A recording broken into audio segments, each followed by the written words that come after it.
সাধনা homeo হল, doctor Shipra বিশ্বাস। Belladonna নিয়ে আজকের আলোচনা। বেলেডোনা হচ্ছে 3টে সিমটম থাকলে অবশ্যই তাকে বেলেডোনা দেবে। প্রথম সিমটম হচ্ছে উত্তাপ ও অস্থিরতা, জ্বালা, অস্পর্শকাতরতা থাকে এবং অস্থিরতা, বিষণ্ণতা থাকে, ব্যথা হঠাৎ আসে হঠাৎ যায়, এরকম সিমটম যদি থাকে তাহলে অবশ্যই তাকে বেলেডোনা দিবে।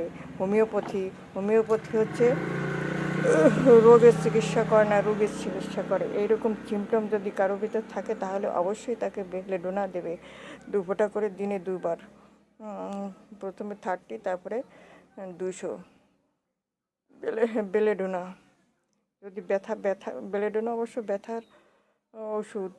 ব্যথা যদি হঠাৎ আসে এবং হঠাৎ চলে যায় তাহলে বেলেডোনা অবশ্যই দেবে। বেলেডোনা।